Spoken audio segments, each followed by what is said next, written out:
नमस्कार साथियों, आप सभी लोगों का फिर से एक बार ज्ञान अकेडमी में हार्दिक स्वागत है। साथियों, जैसा कि आपको बताते चले कि साइंस की अति महत्वपूर्ण सीरीज हम आपके लिए लेकर आए हैं, जिसमें महत्वपूर्ण प्रश्नों को आपके सामने हम प्रस्तुत करते हैं और उससे संबंधित जितने भी क्वेश्चन और बनने लायक होते हैं हम उन सारे क्वेश्चनों पे भी चर्चा करते हैं। तो चलिए साथियों, शुरू करते हैं आज का पहला क्वेश्चन। आज का पहला क्वेश्चन क्या है साथियों? सूर्य के प्रकाश के रंगों की संख्या होती है ना। जनरली समझिए, ये पूछना चाह रहा है क्वेश्चन कि सूर्य के प्रकाश में कुल कितने रंग होते हैं ना। कुल कितने रंग होते हैं साथियों? ध्यान दीजिए, कुल कितने रंग हैं? कुल 7 रंग हैं। कौन कौन से हैं? छापिएगा कौन कौन से साथियों।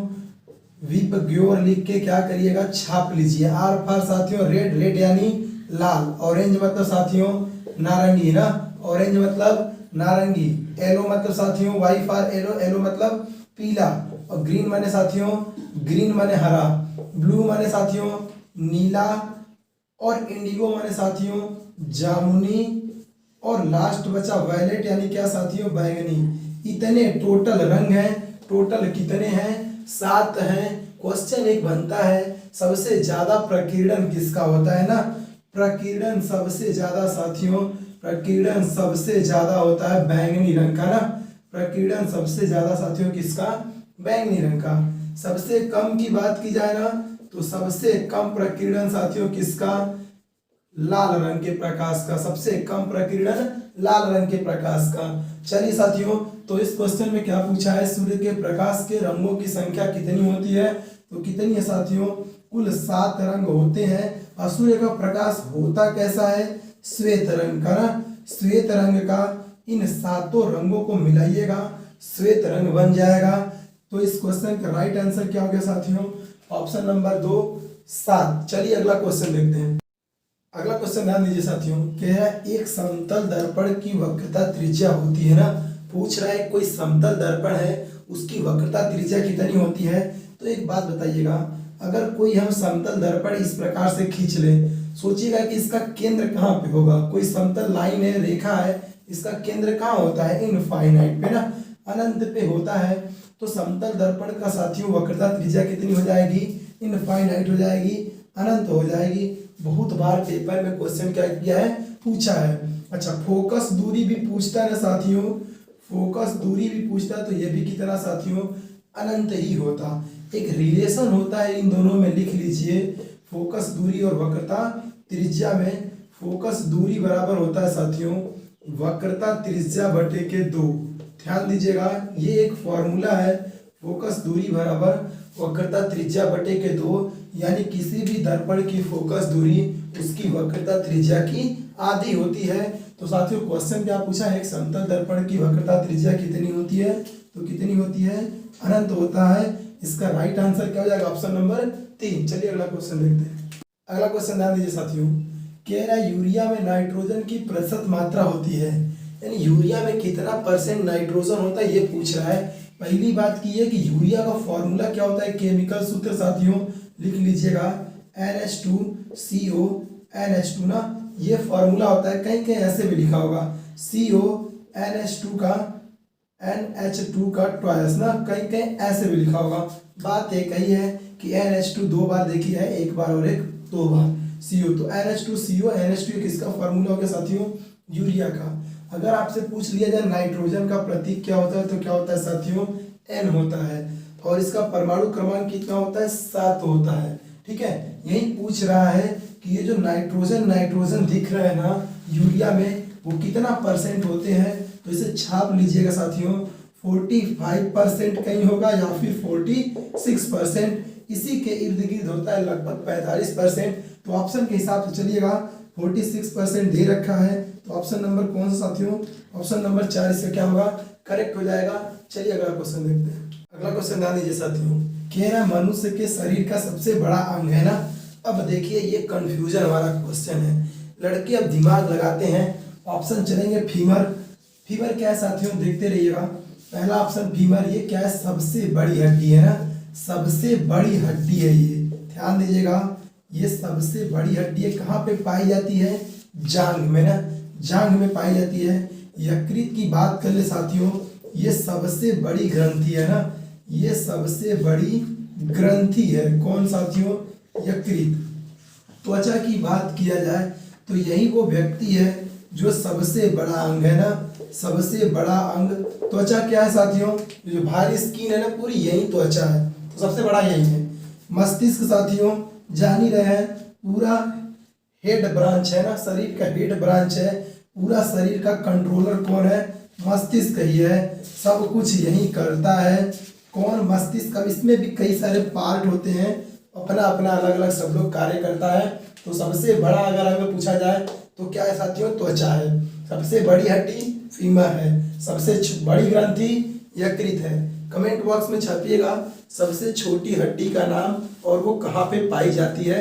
चलिए अगला क्वेश्चन देखते हैं। अगला क्वेश्चन ध्यान दीजिए साथियों, कह रहा है रक्त परिसंचरण की खोज किसके द्वारा किया गया ना, यानी कि शरीर में हर जगह खून बहता है, इसके बारे में सबसे पहले कौन बताया। क्या पहले पता नहीं था शरीर में हर जगह खून बहता है, हर जगह बह ही रहा था, बस ही बता दिया व्यक्ति तो महान बन गया। चलिए ध्यान दीजिए, तो रक्त परिसंचरण की खोज किसके द्वारा किया गया, ध्यान से समझिएगा। एक व्यक्ति थे कौन साथियों, विलियम हार्वे ना, विलियम हार्वे ने क्या किया साथियों, रक्त परिसंचरण तंत्र की खोज किया। कौन, विलियम हार्वे। अच्छा, कार्ल लैंडस्टीनर की बात करें ना साथियों, तो ये वही व्यक्ति है जो ब्लड ग्रुप यानी रक्त समूह का खोज किया ना, रक्त समूह यानी ब्लड ग्रुप का।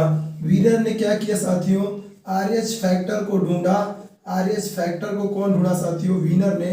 वहीं A positive, A negative, A B positive है ना, यही वाली चीज कौन ढूंढा साथियों, हाँ आरएच फैक्टर यही है। और ये कौन ढूंढा, वीनर ने। विलियम हार्वे के द्वारा अभी बताया रक्त परिसंचरण तंत्र की खोज। फंक ने क्या किया साथियों, विटामिन के बारे में बताया ना, फंक ने क्या किया साथियों, विटामिन के बारे में बताया। किसने, फंक ने। क्वेश्चन पूछा रक्त परिसंचरण तंत्र कौन से हो जाएगा साथियों, विलियम हार्वे। Answer number 3। चलिए अगला क्वेश्चन देखते हैं। अगला क्वेश्चन ध्यान दीजिए साथियों, कह रहा पेड़ पौधों में जाइलम का क्या कार्य है ना।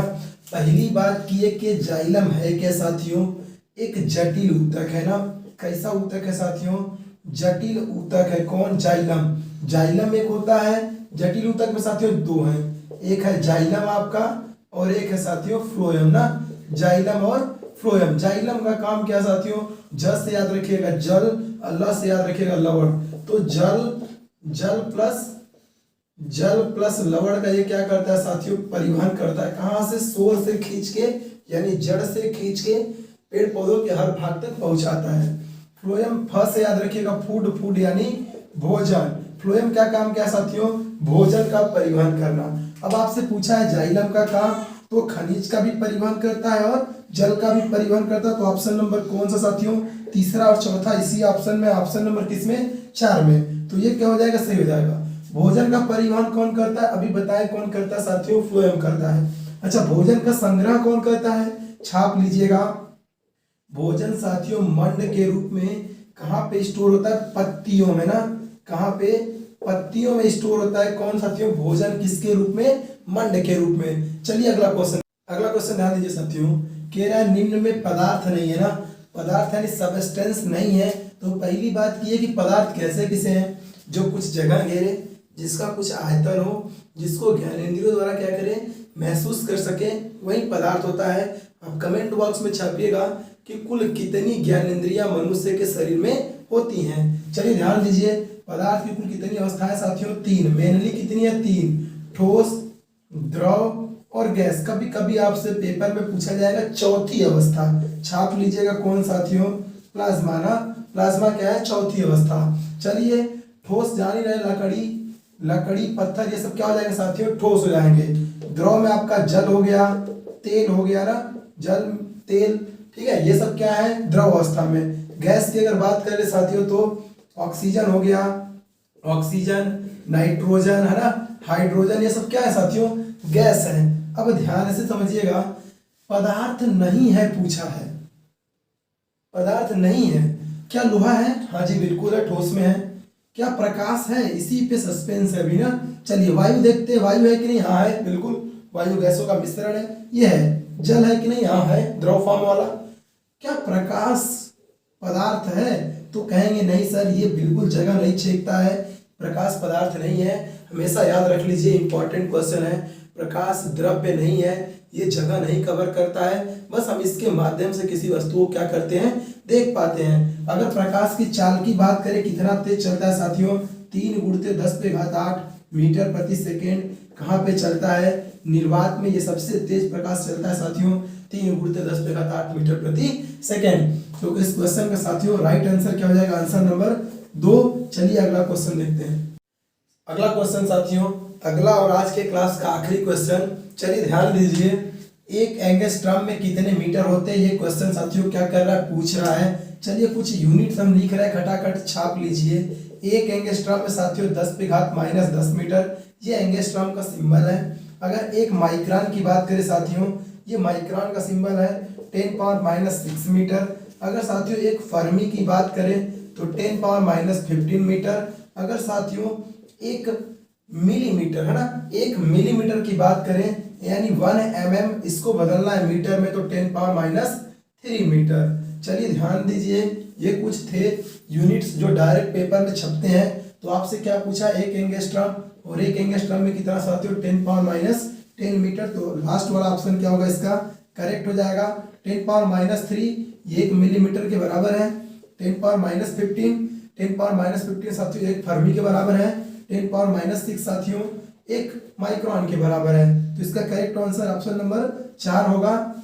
उम्मीद करते हैं साथियों कि आज जो क्वेश्चन लिए गए थे आपको बहुत बेहतरीन लगे होंगे, और अगर लगे हैं तो चैनल को लाइक और सब्सक्राइब जरूर कर दीजिएगा। और साथियों अगर आप इस चैनल को कैंसिल कराएं कैसे, उम्मीद करते साथियों कि जो आज के क्वेश्चन लिए गए थे आपको बहुत बेहतरीन लगे होंगे। और अगर साथियों आपको ये क्लास अच्छा लगा है तो क्लास को लाइक और शेयर जरूर करिएगा। और अगर आप चैनल पे नए हैं तो चैनल को सब्सक्राइब कर लीजिए। हम इसी तरह की क्लास आपको डेली प्रदान कराते रहेंगे। मिलते साथियों अगले कक्षा में, तब तक के लिए धन्यवाद।